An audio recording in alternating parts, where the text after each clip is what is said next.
Ireland season review for 2025, folks. Let's have a look back at last year through Ireland's record, some of the high and low lights, the squad, some stats. Do they have a main weakness? And we'll give them a grade A, B, C, or D. You guys can let us know your thoughts. It's obviously it's a tough year for Ireland because of the Lions tour. You lose your coach and you lose much of your squad. So there's kind of a little bit of, well, more than a little bit of disruption.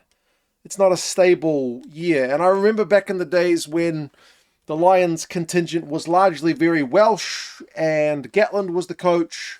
Welsh fans kind of used to bemoan the disruptions that it would cause to their team's game. Maybe we've seen a little bit of that from Ireland this year, but they still did win the Triple Crown, so it wasn't all for naught. Let's start off with their world ranking. Ireland are one of the sides who did move this year. They actually dropped, I don't want to say a huge amount, but a decent amount of world rankings points, which saw them fall from second to fourth in the world. So they dropped below New Zealand, who were largely static. So that's more about Ireland dropping. And they also fell below England, who England genuinely rocketed up the world rankings by, apart from Ireland beating them at the start of the Six Nations, England went on to win every other game of their campaign in 2025. So yeah, Ireland in terms of world rankings have dipped in 2025. But as I said, we do need to keep in mind that's without Andy Farrell at the helm. I know he might have been in the background kind of pulling the strings from afar, but it's not the same. It's not the same. Six Nations record.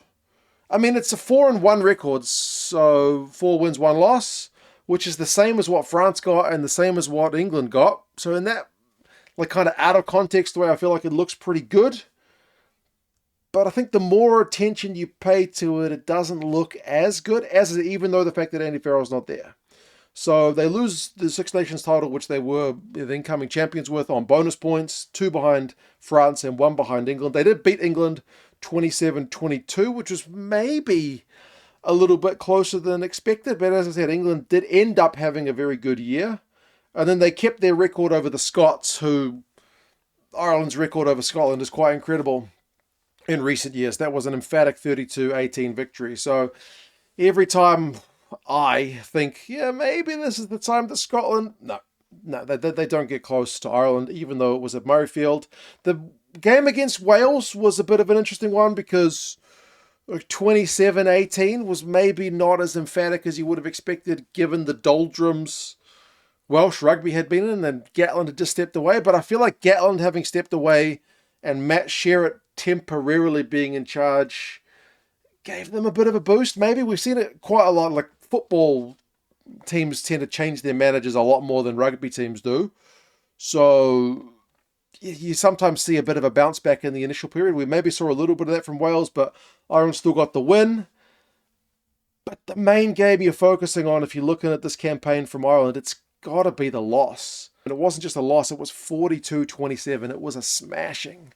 And we've got to remember the context of that tournament, France had lost to England, so Ireland were in the driver's seat of that campaign. Any result over France probably would have been good enough, but yeah, they ended up getting pretty well hammered. So final round, 22-17 over Italy, also maybe not the most convincing. So it's still third. It's still the same record as the winning team in terms of the win-loss, but it still feels like they were a bit off the pace. Still win the Triple Crown, like I said, so that's something. But like, points difference was behind England and behind France by quite some way. Bonus points was behind. So like, you're the worst of the best, if you get what I mean. Like, Scotland were quite off the pace from Ireland. So you're still up there with the best, but you were the worst of the 3 best teams in the Six Nations. Does that make sense? It feels like it makes sense as I say it. Middle of the year when the Lions tour is on, it's a chance for Ireland to blood some new players, and against opposition, which, like, in terms of world rankings, were quite low risk fixtures. Like, Ireland were quite comfortably coming into this year second in the world, so not likely to drop out of those top 6 seeds for the World Cup draw, but it was a low risk choice to go with Georgia and Portugal. I love the fact they went to Georgia and Portugal. Those countries need more games like that. They won them both pretty comfortably. Gave Georgia, why don't I say give Georgia a hide in there? They gave Portugal an absolute shellacking. So that game, I don't know how, it was a bit of a training run for the Irish guys. But the good thing about that tour was, with so many of the guys with the Lions squad, we did genuinely get to see the Irish squad kind of mix it up, because Andy Farrell is a consistency coach. He doesn't pick bolters in left field picks most of the time. He tends to stick with his core. He uses Ireland A for experimentation, but this was a forced move to give some other guys a crack. So I think that's pretty pleasing. Then you get to November. First game against New Zealand, it's a loss. I feel like that Chicago game just came too soon. I know there's no other way to really put that fixture in because it was going to be in Chicago. It either needed to be the first fixture or the last fixture. And they put it first so then Ireland could travel over, back home, and New Zealand could travel to Europe for their games. I really wish that fixture had been last. Like, New Zealand had just come out of the Rugby Championship.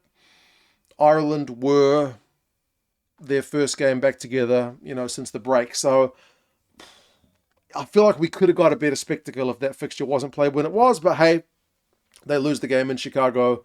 It wasn't the prettiest game you've ever seen. It's a loss. Beat Japan, beat Australia. The Australia win, you feel like, was particularly impressive. And then the year ends on a bit of a downer because of that South African mauling, particularly at scrum time. Like, the scoreline did not blow out to an embarrassing level, but that scrum was just getting obliterated. And like, we've seen plenty of teams, including the All Blacks, not really able to deal with the Springboks at scrum time this year. It's been a common theme, but the way that the Boks kept going for scrums in this game was something kind of unique. I forget how many there were, but it meant for a lot of penalties conceded by Ireland. It didn't make for the easiest kind of on-the-eye spectacle from my neutral perspective anyway. But yeah, you got to wonder, does that game kind of leave scars on the Irish front rowers, or will that put some fire in the belly for next time they can kind of get a bit of revenge if they can get up to that level? That one kind of remains to be seen. So the record, it's mixed, isn't it? It's mixed. It's really hard to judge when Andy Farrell's not there, and it is a Lions tour year. The squad, like I said, it was good to see a mix of guys. We did see some kind of regulars injured, like Caelan Doris spent a fair bit of the season on the sidelines, didn't go on the Lions tour.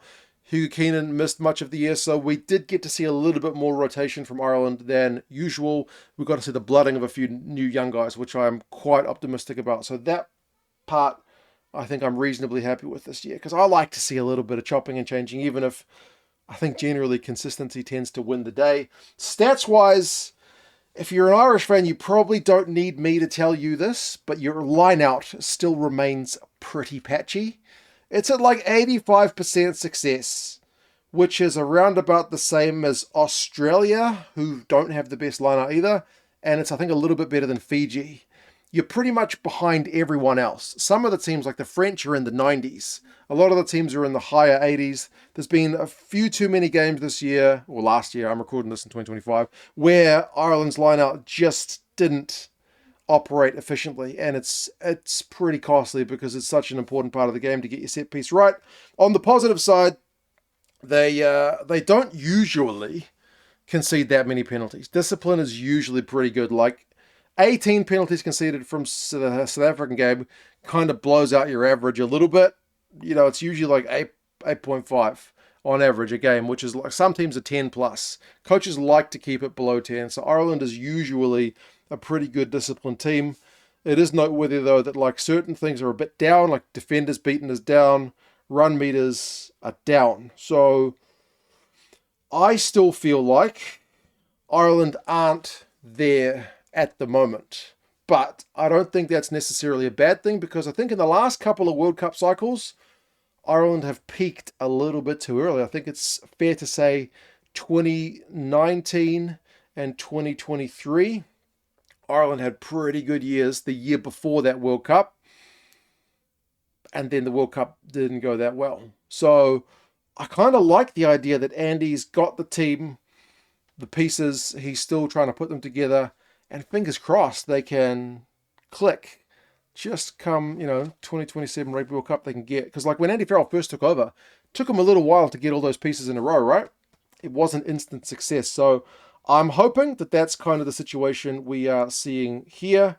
My dad, before he passed away, kept saying that, Ireland, when they lost to South Africa, when they lost to us, he's like, Ireland aren't a bad team overnight. They still got lots of good players. So I think they don't continue to decline like they've gone from second to fourth. I don't think that continues. I don't think we're seeing a drop off a cliff. I think Andy's getting his ducks in a row, and then we see them push back. But time will tell. We'll come back to this video in a while and have a look. But what grade do you give them based on this year?